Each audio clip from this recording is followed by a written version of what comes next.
Welcome to Legal Tender. Good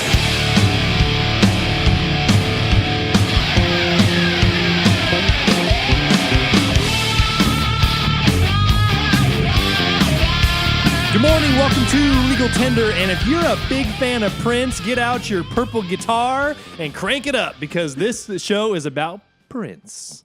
But not in the thing that you would actually expect, because what we're really interested in is law and finance. That's what our show's about. You practice law, I'm into finance, I manage people's money, but here's what we're going to talk about at Prince. He passed away. Prince the singer, formerly known as like the sign, the symbol, right? Yeah, didn't he change his name to just a symbol? It was which just I did. the I didn't know symbol. you could actually just change your name to a symbol, but yeah. Yes. Formerly the Prince. Yes. He left a gigantic estate without a really, really crucial piece of paper. He didn't have a will. Bingo. Right. So we're going to talk about what documents do you need? What should you do? What are some of the major mistakes that people have when they saunter into my or any lawyer's office when they say, "Oh, dear dad is dead. How do I get his cash?" I want the cheddar. They're like, well, what about dad? Is that okay? Who cares? Give me the cheddar. You're like, but wait a minute, you haven't spoken to your dad in 25 years. I know, I want the cheddar. I want the money. I know, you're not even kidding. So we're gonna. The first thing, obviously, is the will. What, Cody, from your understanding, the non-lawyer perspective here, what is a will? What is that document? A will is a document that says, what do you want done with all of your stuff after you die? Your house, your financial assets, your cars, all of your stuff. After you've paid off all your debts, what do you want? False. Okay. It is a document that would try to memorialize what your intent is, but they call it your testament, right? You know what the word testament comes from? No. You're about to get learned. Buckle up. So Learned. You're about to get learned. So in the ancient Roman days, right, the Pax Romana, there was a procedure that before you were to testify in court, you would stand up in front of the people, right? The senators, where the word senator comes from, it's the old ones, the seniors. That's the Latin word for the senators. So he'd stand up in front of the senators.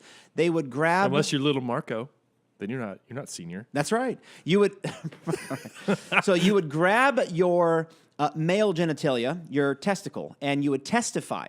You would raise a hand and you would swear upon a curse upon your children's children that what you're saying is true. That's where the word to testify comes from. It used to be a formal way. And in fact, in the Bible, if you are a Christian, you are familiar with this phrase where Abraham comes in and says, "Place your hand on my thigh." That was a Jewish way that they would make a promise that may my children be cursed, right, if I didn't tell the truth. So a will is your own written testament that you are telling the truth. The problem is with wills. I've got some really good ideas for new intros to our show. New video intros to our show. Come here. Place your hand upon my thigh. Hey kids, this is Bible talk here. So don't even start talking about FCC. This is like BBS right now. Pretty much, right? Exactly right. Yeah. So when people draft a will, even if you have a will, you know this, Cody, from all the rant and raving you hear from my office. Yeah. That people will actually draft wills that don't reflect what the person wanted. Mm-hmm. Probably because the person didn't know what they wanted. My experience being a lawyer is that people come in, they don't know what they want, and they say, "I want this." Like, actually, do you really want that? Or do you want to have this? "Oh, yeah, I want that." Mm-hmm. Well, do you really want that? Or do you want this? "Oh, I want this." And because they don't know what they want, and their kids don't know what they want, right. Then they pass away, and so now we have an estate battle. Yes. And the kids all pony up, and they get lawyers, and we go to court, and we deplete the estate lower and lower and lower because they fight it out. That's the beautiful thing you talked about right there. You talked about how the lawyers finally get their day in court. I mean, don't you lay in bed and think, I want my lawyer to have his day in court or her day in court? Mm-hmm. I mean, how unfair to have a lawyer not have their day in court. You know, there is nothing. There is absolutely nothing that warms my heart more than listening to you get up on your soapbox and just go. There you go. See, it's not the client's day in court. It's the lawyer's day in court. Because why do people go to law school? So they could tell everybody how smart and wonderful they are, right? Exactly. That was the number one thing that I hated about law school. I'll tell you that, is the fact that you have a room full of 1,000 people. Everyone thinks they're special snowflakes. I hated it. I hated the fact that everyone had to tell me just how smart they were at all times, right? And so the premise of this show is to not show how smart we are, but how fun we are. So I actually had a bailiff. And if we haven't succeeded in your eyes, just go ahead and turn the radio off. Right, just turn it off. So actually I had a bailiff, so that's a person who's a lower bench for a court, who said to me, the judge's bailiff was listening. She said, Mr. Thomas, and I listened to your show, and I thought, what a goofball you are. And then I can't help myself, but I'm rolling down laughing. I said, you're welcome. I'm not trying to show how smart we are, but how fun we are. That's what we're here for. Right. We're here to make you laugh. The law should be able to be boiled down to some very simple points, right? And that's the point of a will. When you die, it should be pretty simple. These are my kids. This is or was my spouse says, whatever it is the case. And here's what I want done with it. It should be simple, but if you don't have that, then what happens with Prince? What happens? Yeah, so Prince had an estate plan. He actually did have an estate plan. But instead of him deciding what it is, the state is going to now decide Beautiful. what is going to happen with all of his assets because he died intestate without a will. Without having stood in front of the senators And grabbed his testicles. and testified. Yeah, exactly. I know. I know. know. So for those of you, again, who are going to object, again, these are historical references. I'm sorry you object to history. I'm sorry you object to the truth. If You know- you are offended by this, next week I want you to actually watch our video because we're going to have a special intro just for you. There you go. And did you know, speaking of truth, Yeah. did you know, like they call it a Bible verse? The word verse is truth. That's what it means. It means the truth. And so if you don't like hearing the truth, then shut the book. Meaning, shut the channel. Turn it off. I'm sorry you don't like it, buddy. We didn't write it. We just are reporting it. Don't hate the reporters. Yeah, so Prince's estate, they think that it's probably worth somewhere in the range of $300 million. Well, the unfortunate thing about Prince's estate now is most of it is going to get depleted because of all of the fees that are going to have to pay to go to court and fight to value the estate because the IRS is going to come in and say, Oh, yeah, it's worth hey, $800,000. It's $800 worth million. it's worth 1.5 billion because that's what happened with Michael Jackson. Actually, the lawyers for Michael Jackson after he passed away went to court and said his estate's valued at $7 million. Which I'm like, All right. So what that just happened was that actually is a technical term I just did. It's called the laugh test. I was preparing myself for a number, and I couldn't restrain the laugh. So luckily they probably made this in a filing. Yes. And they didn't actually have to say it out loud because laughed. nobody could go to court and say Michael Jackson's estate is worth $7 million. Right. So actually, it's funny. Amy Winehouse, the singer, who her estate was valued at $6.4 million. Yeah. Look, what are you talking about? Are you kidding? Really, $6.4 million. That's all. That wouldn't pass the laugh test. So if you ask your lawyer and you're saying, "Hey, lawyer, will you make this argument?" If you see the lawyer close their eyes, what they're doing is they're picturing themselves in front of a judge, and the judge is laughing, and they want to see if they can keep a straight face and turn their face angry. If they can't do it, then it doesn't pass the laugh test. Yeah. So you know what the IRS countered with in Michael Jackson case? Huh. So they came in at $7 million. Yeah. The IRS countered with $1.2 billion. Nice. I'm like, They're like, well, but we have some liabilities to all of these families who might come and sue us. yeah. right? Do you know what? One of the biggest assets in Michael Jackson's estate was? Neverland? No, it wasn't his music or his assets or whatever. He owned the Beatles' rights. He bought it. And so that was one of the biggest assets. So there was all these questions about, well, wait a minute, is the government actually going to own rights to the Beatles? Because they're going to have to pay this huge estate tax bill, and they're going to either have to sell them or are they going to own them? How's it going to happen? Oh, so what happened? I don't think they've settled it yet. They're still fighting. Jeez. They're still fighting. Well, if and that's okay. So obviously, you want to make sure your estate is going to be fairly evaluated because you're going to have taxes. So somebody, assuming you have a estate above $2 million here, or you're outside of a farm exemption. So there's lots of reasons why you want to make sure you have a will. One of the primary reasons is most people who die have children. Yep. Now, it doesn't mean that they do, but most people do. What happens if you have a minor child? What happens to those kids? Yeah, if you have children that are young, then you had better have a will so that the state doesn't decide what happens to your kids. Remember it's like the Wizard of Oz, the old witch who comes in, right?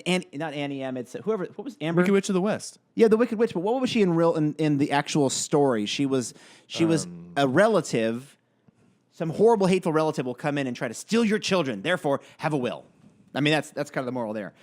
So a will, again, is supposed to reflect what is the you're Googling right now. I was trying You've to got all look the at it. green Only- face Yeah, pictures here. I can't find it really quick. Yeah, you're but going to have to get way too deep in the storyline there. I'll bell. Welcome to growing up in a singing family. And my family, I'm like, It Cody, is annoying. Yes. It is truly annoying because Yes. every one of these classic films that come on and she goes, didn't you ever watch this? And I was like, well, what are you talking That about? voice, She's like, by the way, is oh, your Amber. parents were terrible. I cannot believe. I'm like, your parents were terrible. You actually watched this? I'm like, I'm going to go take a nap. I know, and then we, and that's something that we grew up that's seen normal. Some kids grew up, in slave camps. Some kids grew up in lap of luxury. We grew up in the lap of song. Every day was a song. I watched. I thought it was perfectly normal to go from you go and race your dirt bike and sit down and watch a nice Sound of Music replay that you've seen 100 times. Yeah, it seemed totally normal to me. So now our kids Amber sings to the kids before they go to bed. So they don't have your croaking voice. Go ahead, yeah. Yeah, and so now what happens when Amber's gone? Or what happens Sing when Amber... to us, Papa. Now Papa gets to sing. There you I go. have a terrible voice. Don't know anything about music, Amen. but I sing. There And you go. actually, every once in a while, the kids will go, no, we're good. Stop. We're good. That's enough. I'm like, you're 5 years old. You sit there and listen. Yeah, there you go. Yeah. So the one thing you can do, there is a law that was recently amended as of this year. So we're talking current law here. You listeners are getting some current law. It's a transfer on death deed, which I'm holding on right now. It is what it sounds like. Now, a lot of people, they're saying, well, do I need a will if I, A, don't have kids that are minors, B, my state's small? Well, if you have real property, if you got land, you're going to need to do something with your dirt, because if you die without a will, you cannot transfer the property. Meaning dad and mom die in a car crash together as they're texting one another and checking Facebook. They both die tragically. Now the children are like, well, they don't have a will. What do we do? Well, you walk into the lawyer's office. You walk in the title's office, title company. You say, well, we're going to sell this to Jim. And so then Jim goes to try to buy the property, and the title company says, well, kids, you guys don't have title. This is in dead mom and dad's name. And they say, well, now what do we do? They say, go see a lawyer. So they come in the lawyer's office, and the lawyer says, this is gonna be expensive. I need Did you new guys rims. bring your checkbook? Did you bring your checkbook? How many checks do you have in there? As they peek into it. You better call your financial guy. You're going to need to liquidate some stocks to pay me. I can guarantee you that. Guarantee, right. So you have to so you're like, oh no, we have an intestate estate, which means a failure to testate. And if both parents die, you got 2 estates. Oh yeah, it's horrible. You're Yeah. like, oh no, what do we do now? So the point, this could be avoided by a very simple, easy visit to a lawyer. But what they'll do at that point is they'll have to go and they'll file for letters of administration, all to do one thing: to sign the real estate contract. That's it. They're like, wait, we just spent $4,000 to get letters of administration. Yes, Yep, you did. You're yep. welcome. Get a will. Thanks for the spinners. Get a will. Get a will. Right. Yeah. So but there's a new transfer on death deed, and here's what it allows. It says that they allow a person to actually create a deed and record the deed that transfers the property upon your death. And you can revoke it. So if I wanted to, for example, give you a piece of property that I own, but only upon my death, right? I can actually create a deed, record the deed, and then when I die, boom, the title company says, you have title, it's vested in you, no will necessary. It'll save you a ton of money. It's a great new mechanism that other states have that Washington finally adopted. You give me any property, and I guarantee you what I'm going to do with it. Liquidate it! No. I'm going to start a wiener dog farm. Oh, your dog. In your name. Build a water slide. Build a water slide. I'll build a water slide for the dogs. There you go. Yeah. Right. So that's another estate planning mechanism you can do. One other thing people like to do is they like to set up a trust.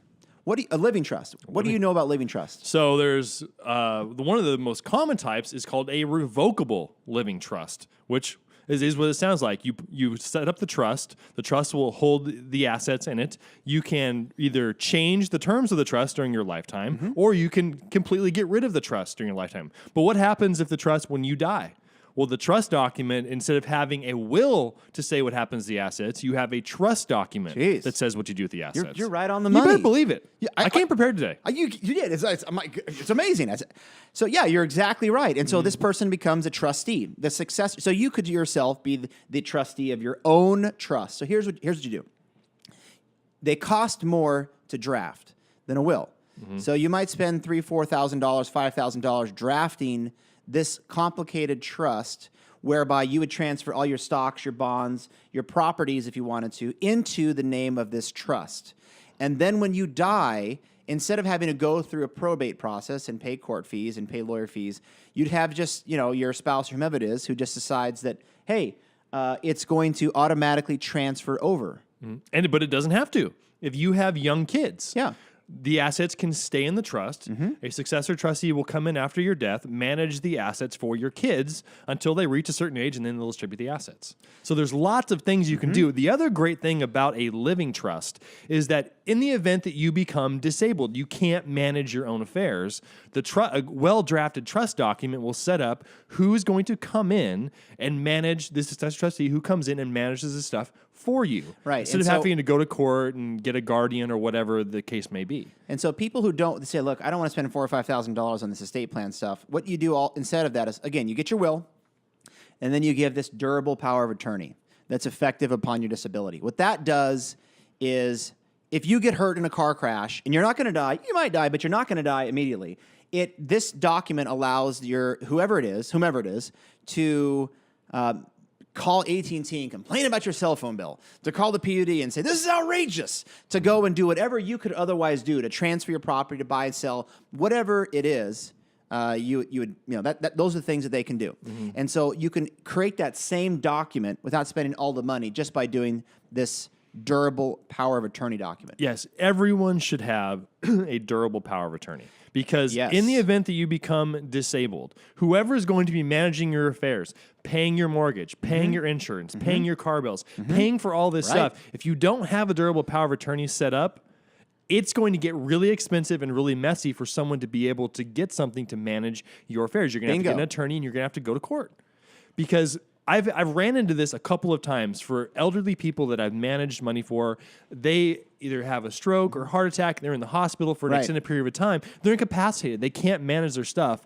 Then the kids call me and they say, hey, we need to get some money to pay bills. And I say, sorry. You have no authority. I have no authority to give them money because they don't have the document. They can call Charles Schwab where the accounts are, and they can say, hey, we need some money. And Charles Schwab can say, I'm really sorry. There's nothing I can do for you. So if you fail to have this very simple document, look yourself in the mirror and say, I'm negligent. I just am negligent. There's actually a really technical term for someone who doesn't have all the documents. Stupid? No. It's the ostrich approach to estate planning. Ooh. Yeah, it's really technical. Nice. Yeah, very good. Those are spinners. Anytime that somebody has not prepared their estate documents, just picture the lawyer laying back with either spinners or floaters. I talked about what a floater rim was, right? I actually saw somebody with floater rims. Okay, I have no idea what a floater rim is. Okay, go. If you're listening to the show, Google. You guys know what floater rims are? Google floater rims. What it does, there's a rim on your tire that actually that's weighted, so it appears though as the car is gliding or floating across the highway. It's the creepiest thing you've ever seen. But those things are like, oh yeah, we're watching a video right now. I just turned on Look the at video. it. We're watching the video. That car's is backing awesome. Up, and you can't That's even see the tires amazing. moving. The point is those things are like, $4,000 a rim. So if you care so little about preparing these documents, picture your lawyer with all 4 rims. And then the next set will be gold. And then he's gonna open up the back hatch of his SUV with the floater rims, and the Bengal tiger is gonna get out. Right. So you could avoid this by just going and doing a very simple, inexpensive estate plan process. It's not that expensive. I mean, most people to draft a will, to do a power of attorney, to do a healthcare directive, that usually is $500 to $750, depending on where you are. That's an easy, plain vanilla deal for people who do not have these massive estates. Obviously, if you have a ton of cheddar in your bank account, then you're going to want to spend a lot more time crafting something specific for you. But it's not hard to do, to just go and do it. And there's lots of lawyers around here that can do that for you inexpensively. Otherwise, if you don't do that, just close your eyes as you're driving down the road, listen to the show, and picture the lawyer with floater rims that are $12,000. Here's the deal. Pay someone who is really good at estate planning to draft your estate plan. Number one, it's a lot cheaper to have them do it than to go to court after you die and have your kids, whoever's going to get your stuff, fight it out. It's going to be way more expensive to do that than it would be to just draft the document so everything's laid out. Right. The other thing is have someone who knows what they're doing draft it, because if you have a terrible attorney draft your estate plan, you're not going to ever find out that it was bad because you're going to be dead. You'll be dead, You'll be right. dead, but you don't care. But your kids or your relatives or whoever is going to find out it was really poorly drafted. And there's some amazing stories of, we always hear about the celebrity ones because all their stuff's public and that's what everyone cares Because about. we love to celebrate them. I mean, isn't that why they're Yeah. literally, what is a celebrity? It's somebody we just celebrate. Yeah. They walk in the room, we say, oh, thank God you're here, Britney Spears. So good to see you. Celebrate. I mean, you're welcome. Yeah, it's amazing. Here's the other thing. Estate planning is not a one-time event. It is a continual process of when your life changes. You got That's to right. update your estate plan. Let's talk about Philip Seymour Hoffman. Everyone knows who he is. You know who he is? No. Okay, hold on. I'll pull up a picture of him on my computer. What? You know who Philip Seymour? What movie? No, audience, who- What movie was he in? Who is this? Hunger Games? Yep. So we have Lindsay Valance here, who is our new secretary, who's replacing Nicole, by the way. So Nicole's going to be going... Good riddance. She's good. Nicole's riddance. pointing her finger saying, "You shut up right now." Yeah, so Yeah. Nicole's going to be leaving us. Oh, I know who. Yes, he, you oh, know. right. Yeah. Yeah, okay. Yeah, famous guy, famous actor. I'm looking at the picture here. Yeah. So Nicole's leaving us. Sadly, she is. She asked us not to harass her, right? Well, I can guarantee you, I'm not. But we're going to anyway. Yeah. But so she's going to move back to a very sad area where Cody I can't and believe I are she- not there. She's going to Somalia. It's Somalia, right? It's going gonna to be a very, pirate? right? She's going to become a pirate. There you go. Right. And so Lindsay Valance will now take the ire of our humor Yes. and our anger. We don't have a lot of that in here, though, do we? We don't have a lot of anger. No. No. If you can't take our sarcasm, it'd be a pretty rough place to No, work. but other lawyers, they have all the anger. And that's, Yeah. if I could not write a book to fill, well, in my lifetime, to fill all the pages of dislike that I have for most lawyers. Mm-hmm. I mean, so if you're listeners out there and you say, oh, these lawyers are horrible. You're right. I know. It's Think a about- general theme that runs through our radio show is how much you just like Right, lawyers. but think Yeah. about if you were the judge and you have to actually see these lawyers all the time. Your job is horrible. My heart goes out to these judges. I don't want your job. Your job is hard because you have to deal with people Underpaid. who say to themselves every morning, I can't believe how great I am. I can't believe it. The sun is going to rise today because I am an attorney. And they say, boy, these pants have shrunk. Right. So the judge has got to deal with people like that. And unfortunately, you, the client, won't know because you're going to see a lawyer and the lawyer is just selling. All they're doing is sell, sell, sell. Look how great I am. Instead of like be a truth teller. I got no problem telling the truth, saying, yeah, I have no idea what that is. Go see this person, they do. exactly. But that's because, hey, man, we're here for fun, right? In our show side. But on the legal side of things, you do need to find the right lawyer who's gonna draft a document, who understands and ask you the right questions, because otherwise you won't know. Yeah, so Philip Seymour Hoffman. Oh, yeah, right. Back on the railroad track. Welcome back. Philip Seymour Hoffman, he drafted in his estate plan, had a will, had everything set up. Great. He wasn't married. He gave it to his girlfriend or whatever she was, gave everything to her. Well, Okay. he'd had a couple of kids with her. He wasn't, the kids weren't provided for in his will. Oh, yes. So then the lawyers come in and we all go to Yes. court so the kids can be provided for because he didn't update his he will. accidentally forgot, Judge. Yeah. And here's my attorney bill of $195,000 for the motion. I mean, that's what that's about. See, I mean, that's so it's important to remember that even though you draft a will, your heirs and even non-heirs can sue to change your will. Mm-hmm.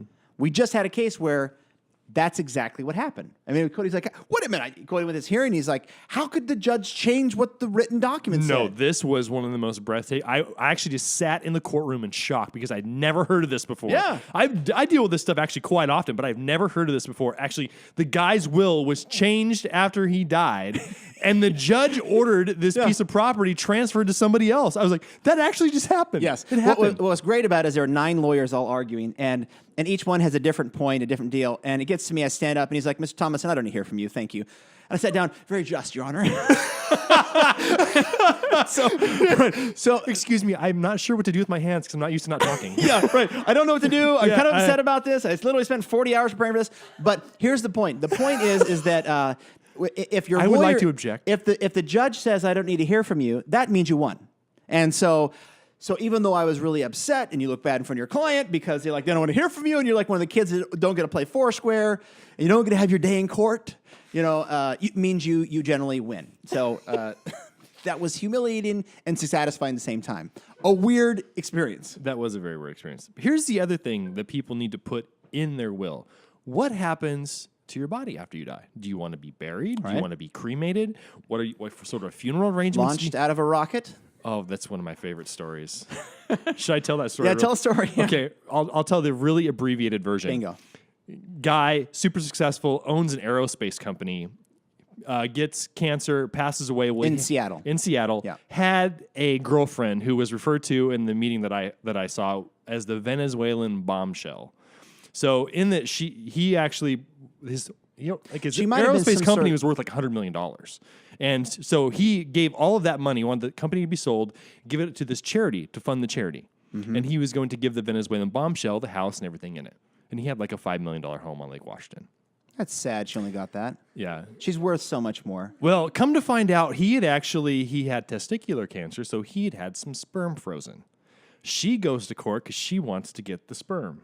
And she wants to have a baby so she can have an heir to the estate. Turns out she's not quite so. Not quite so dumb. What you might say. Yeah, right. You're like, oh, wow. Wow. So she was a stair climber. Good So job. yeah, I actually heard this talk from a lawyer who represented his estate. Nice. Everyone lawyers up. They all go to court. At the end of the day, what happened was she took the house and she got a couple $1 million and she went on her way. But she wouldn't go until the sperm was put in a rocket and launched into outer space. So that's exactly what happened.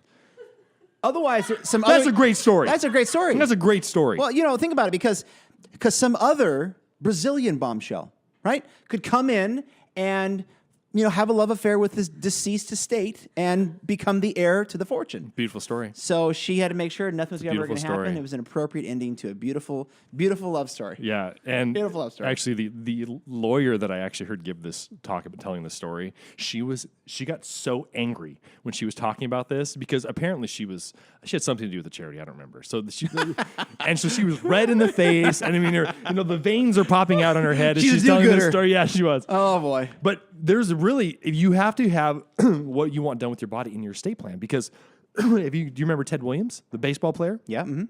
Remember what happened to him after he died? No. He had two wills. Yeah. One of the wills says, I want to be cremated. The other one said, I want to be cryogenically frozen. Nice. And so the kids go to court to battle over what's going to happen to his body. Yeah. And Cremation, right? Cheaper. The kids get more money. there's a little, oh my gosh, that's going to take away my yacht, Dad. Forget it. You're becoming ashes. No, there's a little bit of debate about what actually happened here, but what everyone thinks happened, they cut his head off, Froze it. froze his head. Nice. And then they cremated the rest of the body. Ah, good. That's good. That's good true save. story. That's a true story. Yeah, that I'm sure that really was his intent, right? He's like, I just want to save my. No, I wanted to be cryogenically frozen in case somehow they can download my brain matter, or maybe that's why they took a head. Well, they said, hey, you never know. Maybe sometime in the future we'll have the technology. We can bring him back. I'm like, well, what? What are you going to stick the head on? Right. So the other thing, I guess our final point is, again, making sure you plan for disability. We talked, briefly about making sure you have your durable power of attorney that provides for when you have an injury. But think about, think about, well, what happens if I am injured? Where am I going to get money to pay for all my medical bills, right? Then all of a sudden you hear knocking at your door, at your deceased estate door. And I hear my knock, knock, knock. It's DSHS. And they say, hey, we have a medical lien now. So if you have that in your future, you should be consulting an estate planning lawyer. And there's lots of great estate planning lawyers that can plan for, if you're like, boy, I really want to make sure that all of my assets don't get sold upon my death merely because I have all these medical bills. Mm. And so you want to plan in such a way that the state can't come back around your plan. For example, you cannot do this.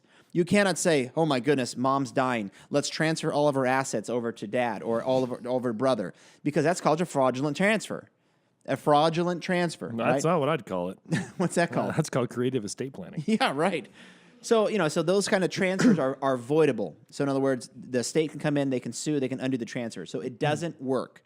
So therefore, just get it done right, and you have no problemo. The other thing that people need to get is I don't know what your term for it is, but I call it a healthcare directive. Uh-huh. What happens if you're in the hospital and your doctor comes in and we go, don't really know what's going to happen. We Yep. can do X, Y, and Z. We can hydrate them, or your heart stops in the hospital. Do you want to be resuscitated? Do you not want to be resuscitated? Mm-hmm. If you don't have a document that lays that out, it's going to be at the discretion of the doctors about what happens. Yeah, and so most of the time you'll have when you walk into a hospital, each hospital has its own specific form. But what happens if you're in a car crash, right? And you're transported. Well, what happens if you're a vegetable? Do you want to have a big Terry Schiavo debate going on for a year as you're sitting there as a vegetable? Do you? Could she have survived? Could she come out? I don't know. But do you want to have that debate? And do you certainly want to have all of your estate liquidated because your medical bills? I've made it very clear to Amber that, hey, if it's not looking good, you pull that plug. Oh, I was going to say use a And pillow. she has said, use a pillow. Put it right over my head. and she said, I just can't do that. And I'm like, well, fine, you're out. I'm not going to have you do it. You're out. I'm going to have Alex do it I'll because it'll pull- be shadow time. Oh, shadow time, buddy. Oh, we're not even going to give this another day. It's right now. No, that's right now. You're like, I just broke my arm. Sorry, buddy. See you later. It doesn't look good. All right. Well, there you go. Those are a couple. I guess that's kind of round the bases here, right? This is a pretty good show, I think. There you go. Well, here's what we're going to do. We're going to just go give ourselves a little congratulatory back slap. The fact that I don't think we violated any specific FCC regulations, and And if we did, we look forward to hearing from management. yeah, look forward to it. Look forward to it. Yeah. Look forward to the emails. All right. Well, Merry appreciate it. Christmas. All right. This is Legal Tender. See ya.